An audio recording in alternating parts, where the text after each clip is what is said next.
This simple toy banana is a piece that holds great meaning for me. It was the first piece I designed that was three-dimensional in form, and the first piece that was more interactive with its removable parts.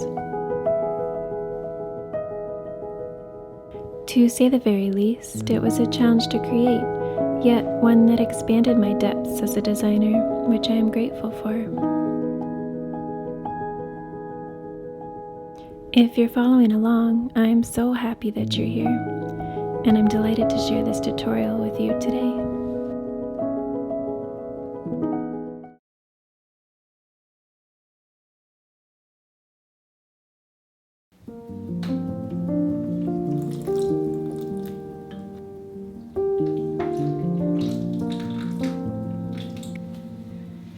This pattern is designed for woven fabrics that are light to medium weight, such as a cotton, linen, or a natural blended fabric.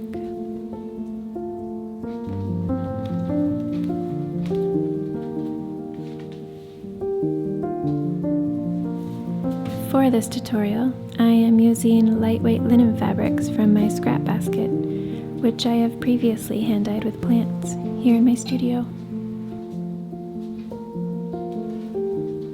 If you're using a lightweight fabric, I suggest using a soft, lightweight interfacing, such as this cotton fusible interfacing that I have here.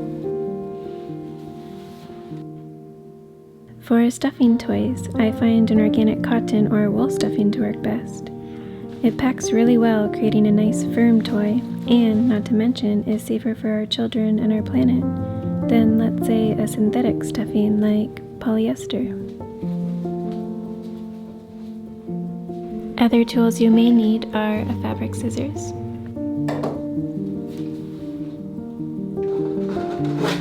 small scissors for clipping threads, a sewing needle for finishing seams, matching threads for light and dark fabrics, a seam ripper, pins for securing fabric pieces in place, an iron for pressing and steaming, tailor's chalk or a chalk pencil for tracing and marking your fabrics, a stuffing fork like this one, and a sewing machine.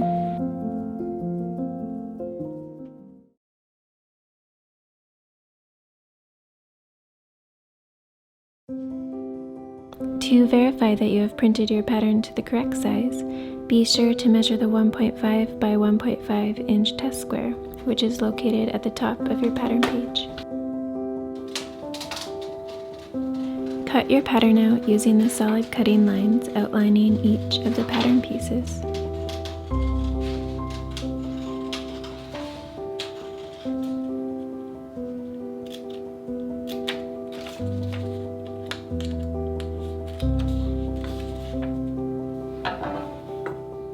For very small pattern pieces, labeling is very helpful, especially when you're sewing more than one fruit at a time, where there tends to be a number of small pattern pieces that are similar in size and shape.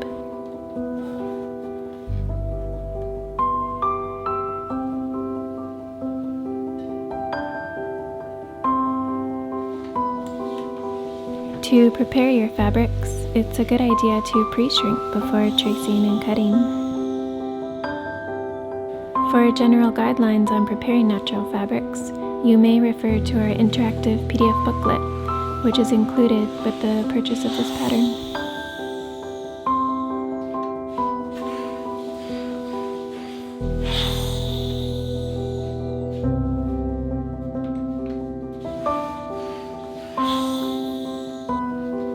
Before tracing, arrange all of your pattern pieces with the grain line on the straight grain of the fabric, which is parallel to the selvage of the fabric. For tracing patterns, I really love chalk pencils as they can be sharpened to a fine point, and gel pens like this one here, which markings dissolve when heat is applied.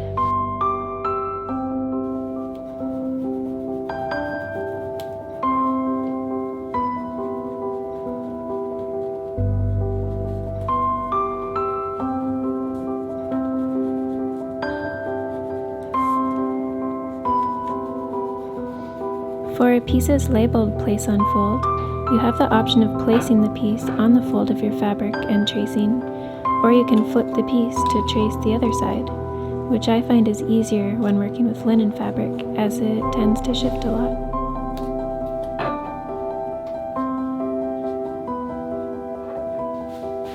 After tracing your pattern pieces, it's time to fuse any pieces that may need fusing.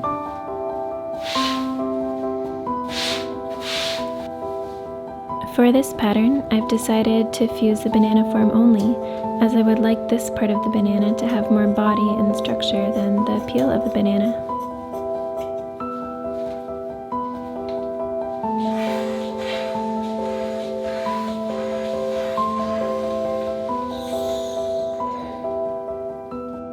After fusing, it's time to cut out all of your banana pieces. Cut your pieces using your traced lines as a guide, and be sure to clip all notches less than 1/4 of an inch before sewing.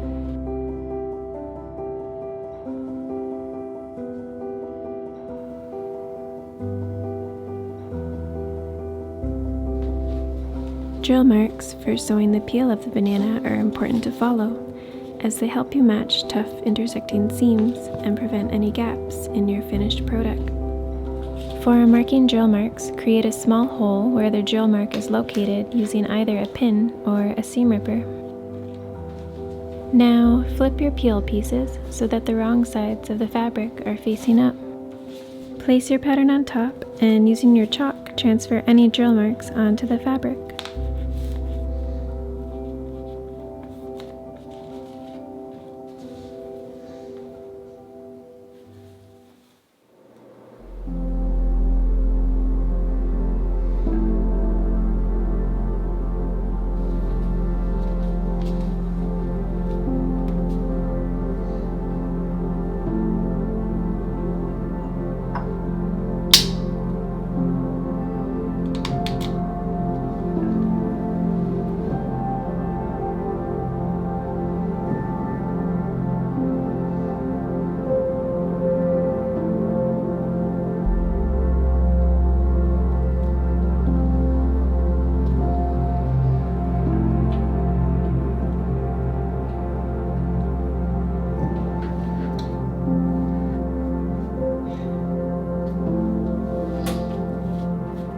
Sky's going to be blue.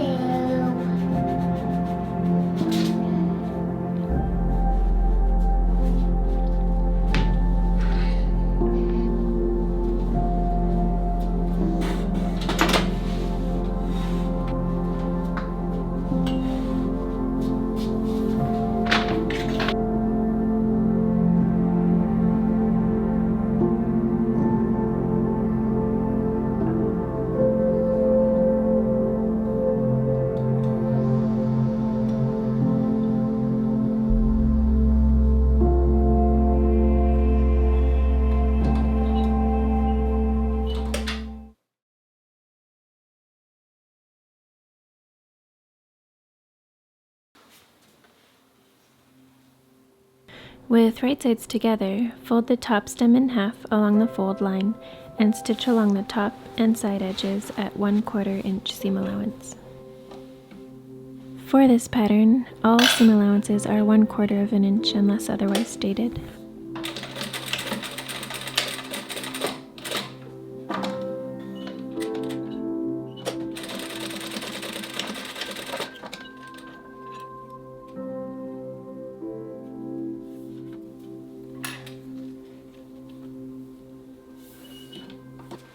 With right sides together, fold the bottom stem in half along the fold line and stitch the side seams.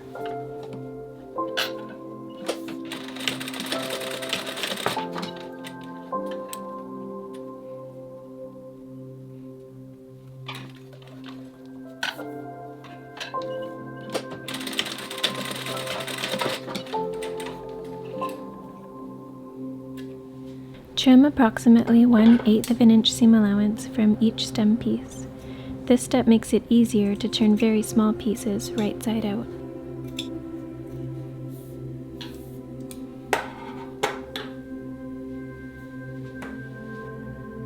For turning the top stem, I like to use the stick and straw method. For this piece, I am using a steel straw that is 5/16 of an inch and my stuffing fork.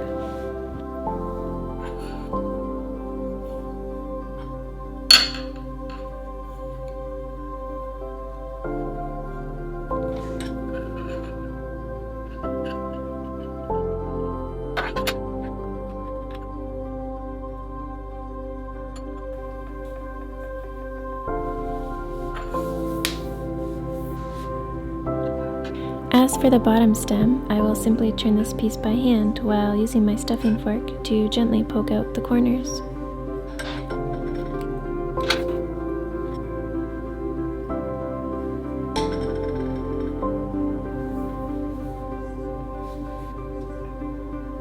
Once your stem pieces have been turned, it's time to press.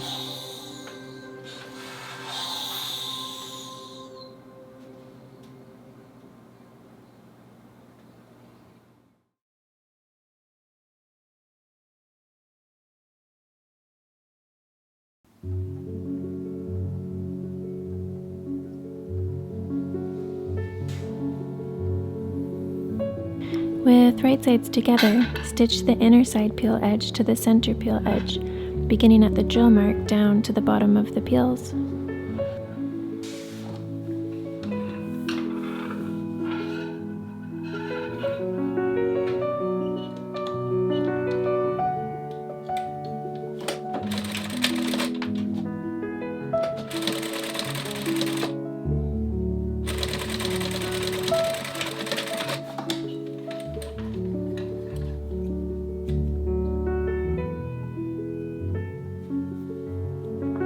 Now repeat this step, stitching the inner edge of the second side peel to the other center peel edge.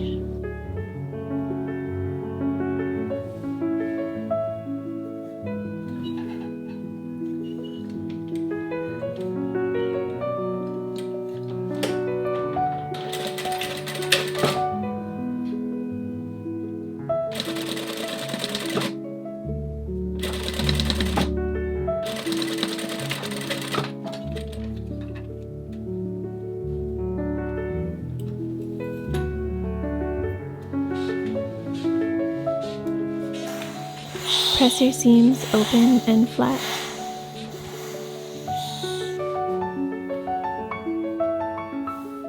With right sides together, line up the edge of the bottom stem piece with the notch at the bottom of the center peel and stay stitch in place.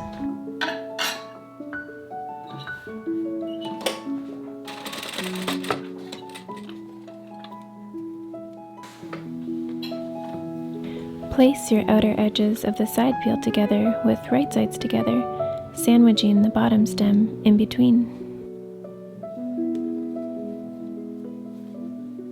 Now stitch along the bottom and side edges, ending your stitch line at the drill mark.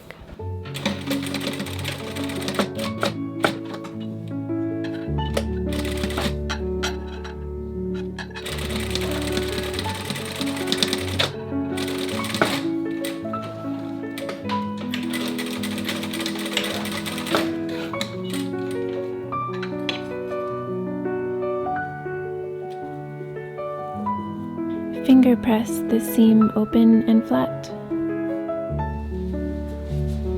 With right sides together, place the top stem piece at the center top of whichever side peel you choose, and stay stitch in place.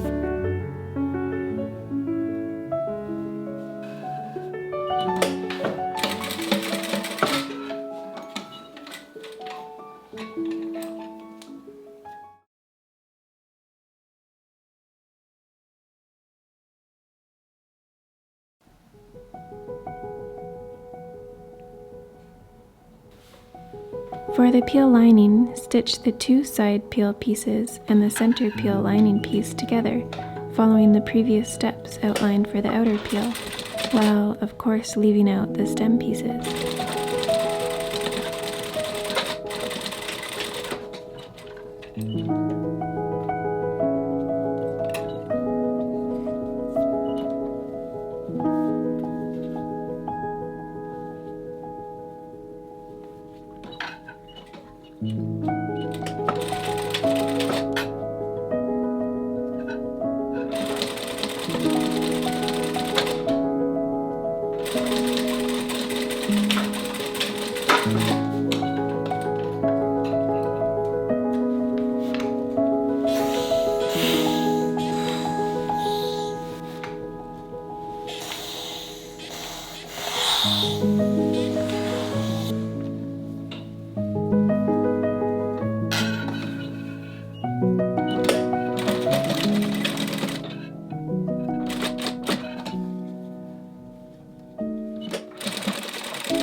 With right sides together, match the outer peel pieces to the peel lining pieces at the drill marks and secure with pins.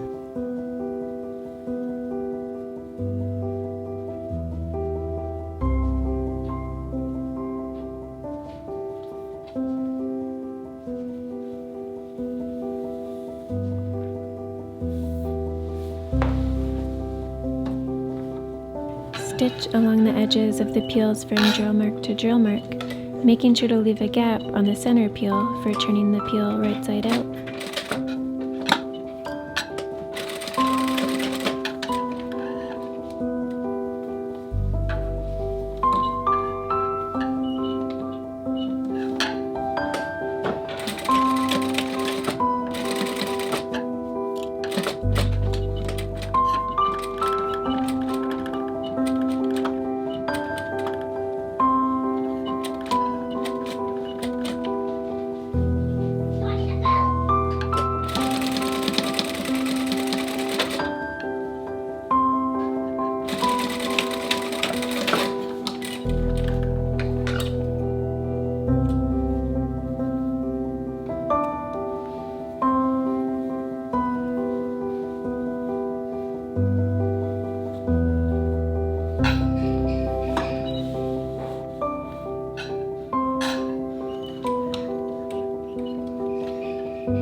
To achieve smooth edges, I like to trim 1/8 of an inch from the seam allowance around the curves of the peel. If using this method, be sure to not trim too close to any seam openings or intersecting seams.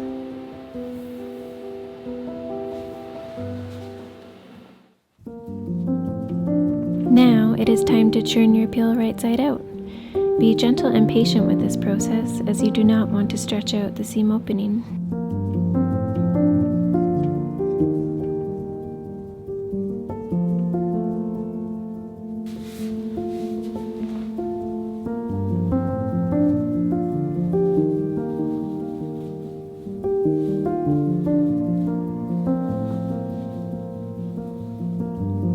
I am using my stuffing fork here to poke out the edges along the peel. If you have trimmed 1/8 of an inch from your seam allowance like I did, be careful not to poke through the seams during this process. It is now time to press your peel.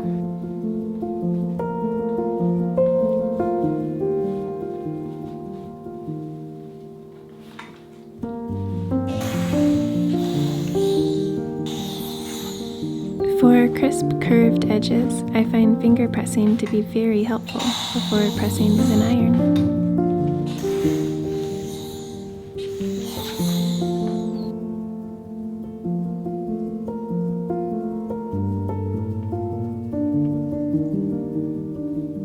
To finish your peel, close the seam opening by hand using a ladder stitch.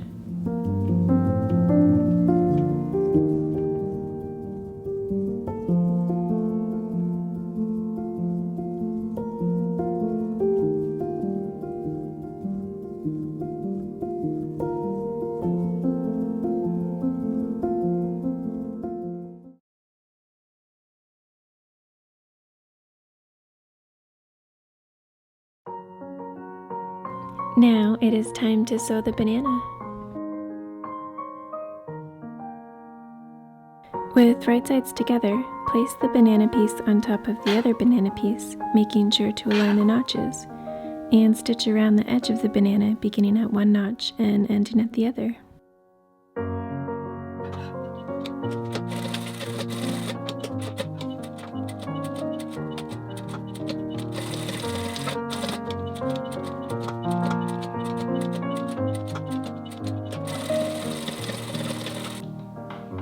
For smoother seams, clip 1/8 of an inch from the seam allowance, making sure to not clip too close to the seam opening.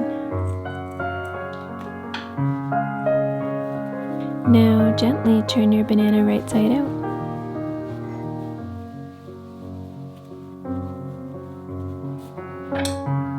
And smooth the curved seam with a stuffing fork. Press your banana, making sure to get a nice crease along the seam opening. This crease will be helpful when closing the seam by hand. Now it is time to stuff your banana.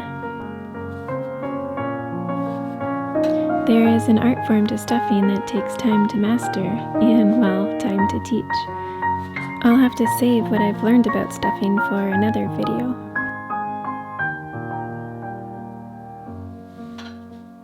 To finish your banana, close the seam opening by hand using a ladder stitch. I like to go over this seam twice to make sure it's secure.